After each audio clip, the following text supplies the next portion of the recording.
season, but it's all come home.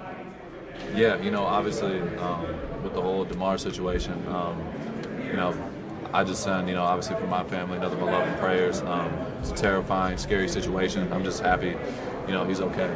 Because you see somebody on the field go down like that, it makes you reevaluate everything that's going on and what's important. So, I just got to show a lot of love to him and the whole Bills organization, the way they handled it. It's incredible. And obviously Josh. Josh is, since day one, since I met Josh, me and him have been like this. And, we tell each other we love each other before every game, go out of our way, because when you have special dudes in the locker room like him, they're just a little bit different. It means a little bit more to him. And see him, the thing that he's overcome. The dude was homeless as a kid. Like, he's been through it all. And I can go on and on about Josh Jacobs. The dude he's got every bit of respect from me and all these guys in the locker room. So I'm just praying for him and his family, and I hope his dad's doing better. I just love that dude to death. I literally go to the end of the world for him. So just hoping everything turns out good. Thanks. Max, this isn't obviously how you wanted the season go, how you wanted it to end. How would you just summarize what this season meant to you, what you learned, how you grew? I think it's part of the journey. It's a blessing in disguise. That's the only way you can look at it. You can complain, you can, moan, but that's not what it's about. At the end of the day, God works in mysterious ways. He's going to throw weird things at you. He's going to test you. There's going to be a lot of things that go on. And, this is football at the end of the day. I've been through a lot worse in my life. So I'm going to just keep working, keep leading by example every single day. Coaches know that, my teammates know that, and I'm going to just try to, be a light for everybody. So, obviously it's tough right now, but, I'm just proud of the guys in the locker room. We stay together regardless of the situation, and, we try to finish out as strong as we could. Max, as one of the leaders of this team, obviously there's a lot of uncertainty this offseason with all the moving parts. How do you kind of move forward collectively as a roster while so many things are kind of still up in the air?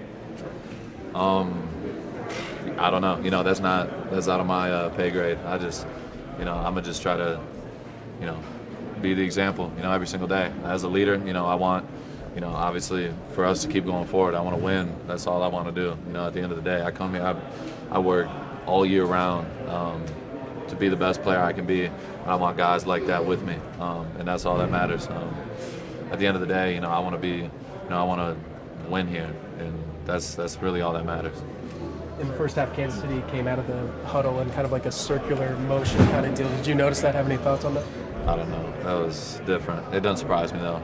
Coach Reed is definitely creative, and they're definitely. I feel like it's, they had nothing to lose either. So at the end of the day, they're trying things out to, see if it'll work in the playoffs, something like that. So I know they're not trying to be, embarrass us or anything like that. Andy Reid is one of the best coaches in the game, and I got a ton of love for him. As a defense, can you guys use that as motivation to kind of, moving forward into offseason to get better to where teams don't feel comfortable trying things out in that kind of way? That's just part of the game. The Chiefs are the best of the best, and that's the team we're chasing, at the end of the day. So, it's not about them, it's about us. We just got to get better. And we're going to, obviously this offseason, they're going to do everything they can to, improve this team, and I have full belief in them. Max, what are some of the building blocks you kind of noticed towards the tail end of the season here, just in terms of moving forward, confidence-wise, on the defensive side of the ball? I feel like we definitely played better and better as the season went on. In the second half, there's a lot of things that got to get better. We're a new group. We weren't together for a long time. A lot of new faces, a lot of injuries. But the only thing I can say is I'm proud of the guys for staying together. We had dudes coming off the street and starting 2 days later. So I got a ton of respect for those dudes. Obviously, as a team, it didn't end up the way you wanted to, but individually, you guys, there were guys at the top of every single statistical category. Does that excite you moving forward? You're saying me personally? Just across the board with you, Josh, Davante. You guys individually, you guys put up some numbers. Does that excite you moving forward? Yeah, at the end of the day, for us to have the best chance to win, I got to be my absolute best. So, I talk about it all the time, but I work year round to do this. I want to be the best in the game.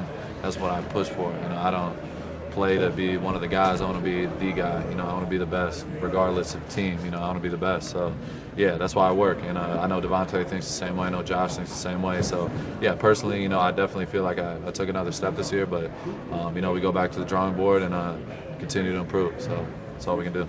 I know it's not your pay grade, but how important is it to have JJ back next season? Very important. He's one of the pillars on this team. Dude is giving everything he has to this team and some. He's been through earlier in the year. He wasn't supposed to play versus the Seahawks. He comes out, plays, and runs for 300 yards. Right. Then, he's been gone all week. I didn't even know if he was here. I was texting him in my locker. I literally texted him like, "I love you, bro." I didn't think he was going to be here. And then all of a sudden, I noticed him walking the building. So, he's just that guy. He's always going to be there for the team. The dude he's a special dude. Appreciate Appreciate you guys. Came into this year with high expectations and things didn't go the way you guys wanted to. How do you guys sort of move forward from here with the core guys, the leaders of the team, and just the team as a whole, and try to improve next year? Just figure out, obviously all around we got to kind of diagnose exactly what it was that led to, us coming up short like this, and then fix it with personnel, scheme, everything that so we got a lot of time to figure that out. So hopefully we do something real, not drastic, but we got to make some changes, as far as whether it's the way we play or otherwise. So we got time to figure that out. Going into the offseason where there's a lot of uncertainty, especially at the quarterback position and other places on the roster, and as a team leader, do you kind of take even more responsibility upon yourself to kind of be a stable force in the locker room and for the franchise moving forward? Well, regardless of that, being a good leader is not, it's not situational. It's not something that you do just because of this or because of that. You got to kind of stay even keel and have your mind in the right place for other people, even when you're not doing the best mentally. And it doesn't mean showing emotion, but it means just holding it together and being enough of a presence for your teammates to be able to fall back on when they're not doing great. So I've been in this position before where you come up a little bit short, but it's a little bit different when you don't even get a chance to get to dance. So like I said, we got time to figure it out and diagnose exactly what it is that's led to this type of season and fix it and come back with the right mindset next year. What's your first rating here as a professional, just from his team standpoint?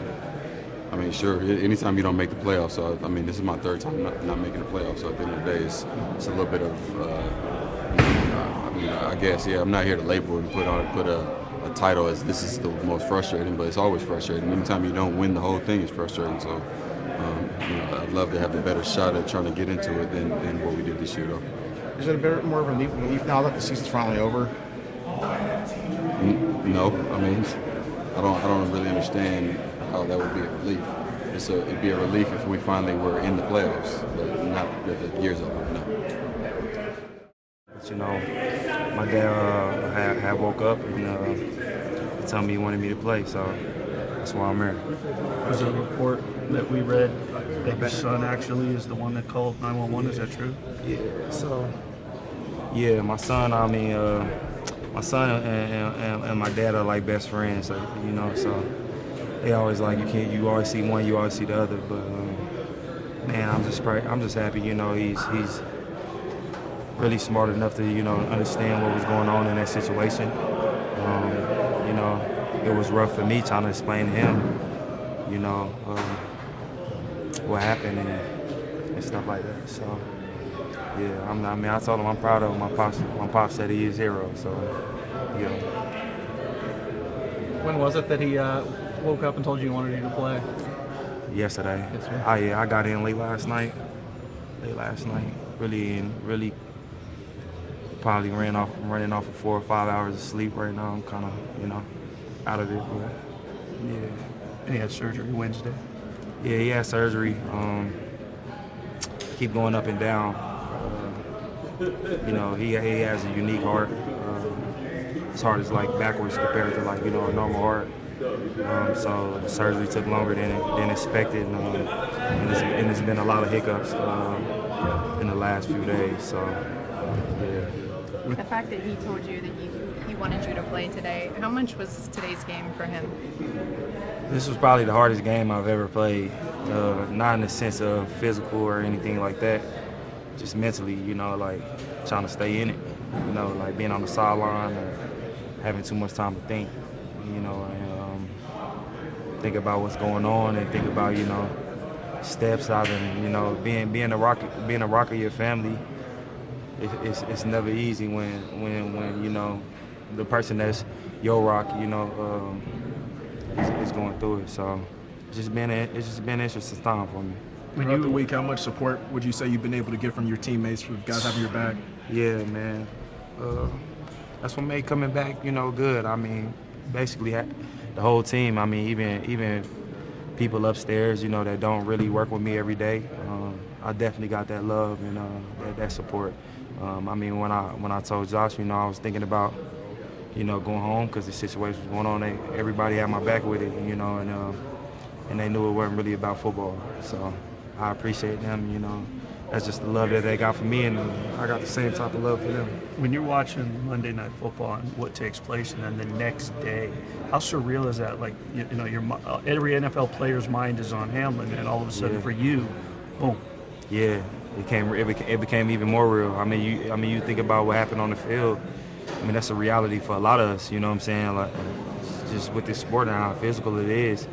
And it was crazy because we was, talking about it, praying for him, for Damar, and then for me to have experience, my pops with his heart, it just, it hit a little more home. And how much does it put in perspective? I mean, after obviously the Damar situation, and then your dad, and then, at the end of the day, I mean, I know it means a lot, but it's just a game. Yeah, man. I mean, I looked at it from a few perspectives. Obviously I thought about, the risk and things like that, but also.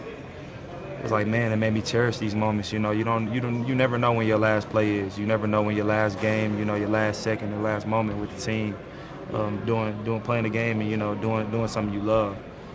So for me, it just put me in a different perspective. I mean, obviously with my pops, I just wanted to be there for him, and let him know that he had my support.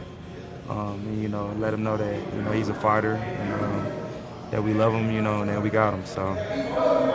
Is the plan to return home and go be with family? Yeah, I'm definitely going to go back. When it happened to Damar, obviously worldwide, league-wide, countrywide, prayers everywhere. But this is something that happens to everyday people. It happened to your pops. And then, I don't know if you're aware, but a local young lady at high school on a flag football field, she collapsed and passed away Thursday after everything. It's a very real thing where it's just everyday people that can suffer from something. Yeah, man. I mean, it just put it in perspective, how precious life is in general. I think we get caught up, especially in this sport, with the outcomes of things, with wins and with losses and how good you played and things like that. But you kind of forget that, like life is more important,